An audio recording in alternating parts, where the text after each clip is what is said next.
आज 17 रमज़ान मुबारक और आज का दिन दो खुसूसी रीज़न की वजह से बहुत ज़्यादा मखसूस है, बहुत ज़्यादा स्पेशल है। एक तो ये कि आज रसूल पाक सल्लल्लाहु अलैहि वसल्लम की महबूब सौजा उम्मुल मोमिनीन हज़रत आयशा के यौम विसाल भी है। हज़रत आयशा जिन्होंने रसूल पाक सल्लल्लाहु अलैहि वसल्लम के इस दुनिया से जाने के बाद दीन की तबलीग भी की, सियासी बसीरत भी दिखाई और कई जंगों में उन्होंने इसमें हिस्सा भी लिया। और अहले बैत की भी अगर फ़ज़ाइल के हवाले से बात करें तो ये उनकी रावी भी हैं।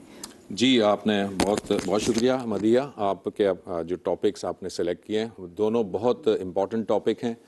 उम्मुल मोमिनीन हज़रत आयशा सिद्दीक़ा रज़ियल्लाहु अन्हा से मुताल्लिक भी हम गुफ्तगू करेंगे। उनके फ़ज़ाइल ज़ाहिर है कि बेशुमार फ़ज़ाइल हैं उनके। और नबी सल्लल्लाहु अलैहि वसल्लम से किसी वक्त पूछा गया कि आपका पसंदीदा कौन है, तो आपने फरमाया आयशा। यानी ये एक बड़ी अहम बात है नबी सल्लल्लाहु अलैहि वसल्लम के हवाले से, और आप उनसे बेपनाह मोहब्बत करते थे। और जैसे कि अभी मदीहा ने कहा, वो हदीस की बहुत बड़ी राविया थी और उनसे बहुत सारी अहादीस मंसूब हैं, और उनके इस तरह से मसाइल उन्हें मालूम थे कि सहाबा इकराम भी उनसे नबी सल्लल्लाहु अलैहि वसल्लम के विसाल के बाद भी आकर उनसे जो है वो दरियाफ़्त किया करते थे मुख्तलिफ़ मसाइल।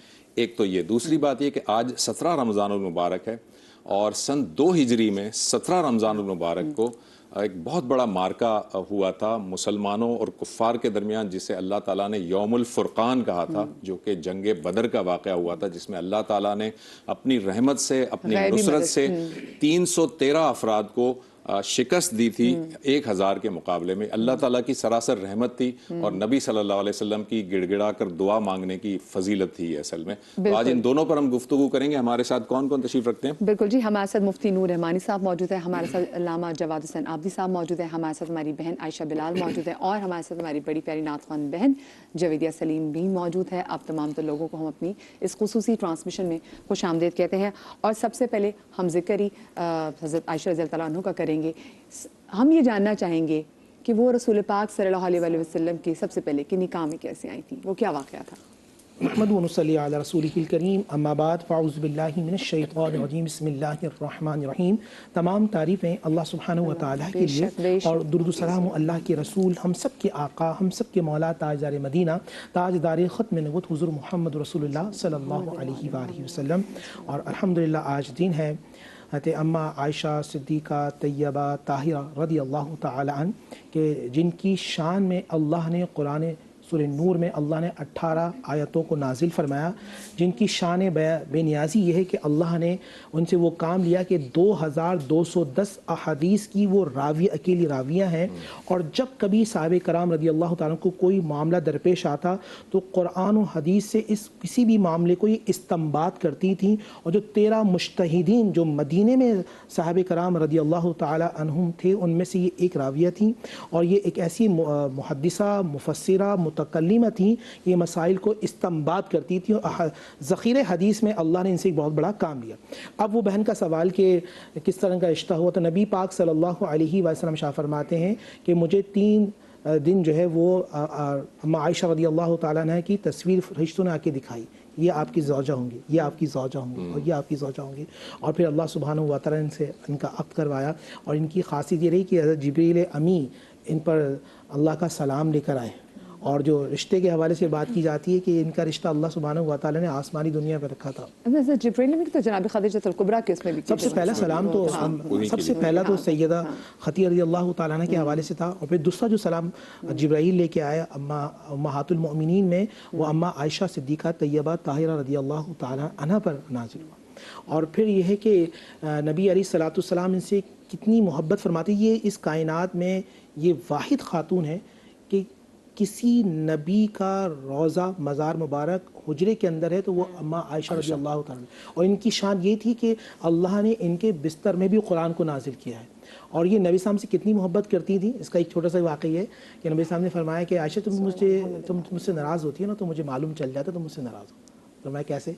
फरमाया वो इस तरह कि जब तुम मुझसे राज़ी होती हो तो तुम कहती हो रब्बे मोहम्मद की कसम, और जब कोई तुम नाराज़गी दिखाती हो तो कहती हो रब्बे इब्राहिम की कसम।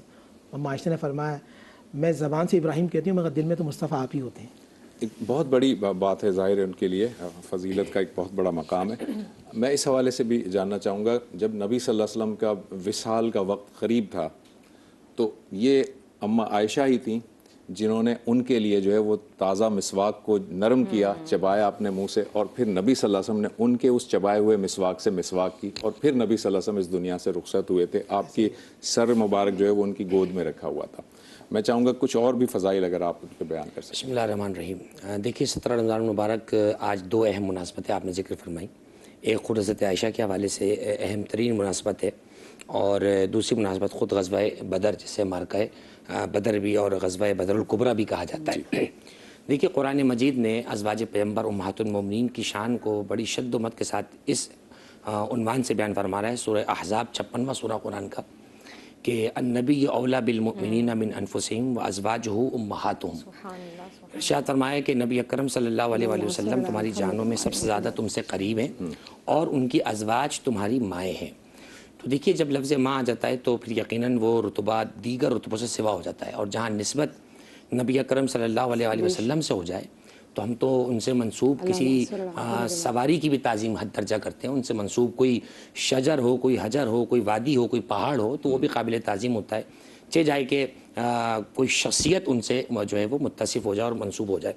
میں دو حوالے سے بات کرنے کی خواہش رکھتا ہوں. دیکھیے ایک تو مشترکہ عنوان ہے امہات المومنین کا، جو تمام امہات المومنین کو شامل ہے، خواہ وہ 11 ازواج ہوں یا 12 کی تعداد ہو، یا اگر 12 سے بھی زیادہ کا قول کسی نے کہا ہے، تو وہ سب پیغمبر اکرم کی حریم کہلاتی ہیں، ان کی اہل حرم کہلاتی ہیں. بالکل صحیح. ایک تو عنوان یہ ہے. پھر نبی اکرم کی بارگاہ سے کچھ خصائص عطا ہوئے ہیں، جیسے کہ ابھی خود مفتی صاحب نے بیان فرمایا کہ حضرت خدیجہ کبریٰ سلام اللہ علیہا کو بھی اللہ سبحانہ و تعالیٰ کی جانب سے سلام آیا. پھر دیگر امہات المومنین کے مناقب فضائل اپنے مقام پر موجود ہیں. اہم ترین خاصیت جو حضرت عائشہ کو تمام ازواج میں ممتاز کرتی ہے، وہ خاصیت یہ ہے کہ پیغمبر اکرم صلی اللہ علیہ وآلہ وسلم سے جس قدر روایات فضائل اہل بیت کے ذخیرے میں آپ نے نقل فرمائی ہیں، اتنا وافر حصہ کسی اور بی بی کے حصے میں نہیں آیا، جبکہ دیگر ازواج پیغمبر ام المومنین موجود تھی وہاں پر.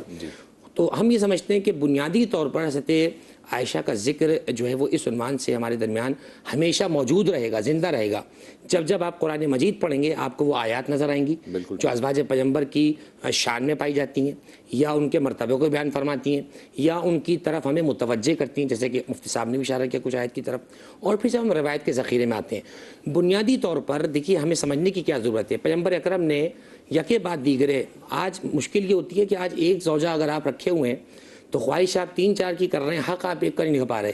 نبی اکرم تو کائنات کی وہ شخصیت ہیں جنہوں نے عدل کے معیارات کو مقرر فرمایا ہے. تو آپ نے اس درجہ مقرر کیا کہ آپ یہ فرمایا کرتے تھے ایک دن اگر جس زوجہ کے پاس ہے تو وہی دن اسی زوجہ کے پاس ہے، تاکہ حق میں حق تلفی نہ ہو، کیونکہ نبی اکرم تو ہی عدل کے معیارات مقرر کرنے. تو جو باری آپ کی اگر حضرت عائشہ کے پاس ہے تو اگر وہاں موجود ہیں اور کسی دوسری زوجہ کے یہاں سے کوئی پکا ہوا کھانا آ جاتا ہے تو ایک اندر سے کیفیت یہ ہوتی ہے کہ آج وقت میرا ہے خدمت کا نبی اکرم کی، تو آج اگر دوسری زوجہ کے پاس جا رہا ہے تو میں اس میں کس طرح شامل ہو سکتی ہوں، یا میرا اس میں کیا رول ہو سکتا ہے. تو میں سمجھتا ہوں کہ آج جتنی بھی اونچ نیچ ہم آپس کے رشتوں میں دیکھتے ہیں، اگر ان رشتوں کو سلجھانے کی طرف ہم بڑھنا چاہیں تو ہمارے لیے یہی شخصیات ہیں نمونے کے طور پر. اگر ان کی سیرت کا خاکے کا مطالعہ کریں اور دیکھیں وہاں نشیب و فراز کیا رہا ہے، کن زمانوں سے گزرتے ہوئے کچھ شخصیات آج یہاں تک پہنچی، تو میں سمجھتا ہوں جملہ مسائل کا حل بھی ہو سکتا ہے. اور جیسے کہ روایات کے حوالے سے بیان کیا تو یہ بہرحال ایک خاصہ تھا ان کا کہ ان کے حافظے میں اتنی حدیث محفوظ رہیں کہ خود بیان فرمایا کہ 2000 کے قریب روایات تقریباً ہیں. پھر اتنی روایات کا ایک خاتون کے حافظے میں محفوظ رہنا یہ خود ایک چیز ہے، جبکہ نسیان کا معاملہ مرد سے زیادہ خاتون میں دیکھا گیا ایک عام طور پہ. لیکن چونکہ حریم پیغمبر ہے، نسبت پیغمبر اکرم سے، تو وہ عنایت بھی پروردگار کی ہے کہ ذہن میں وہ حوالے اور چیزیں بھی محفوظ ہیں. نبی صلی اللہ علیہ وسلم اور حضرت عائشہ کے بارے میں ایک اور بات آپ کے سامنے رکھ دوں ناظرین، کہ جب پورا کا پورا مدینہ، پورے منافقین سرگرم تھے آپ پر الزام اور آپ پر تہمت لگانے کے لیے، اس وقت اللہ تعالیٰ نے آپ کی پاکیزگی کی گواہی دی اور اللہ تعالیٰ نے قرآن مجید میں آیات نازل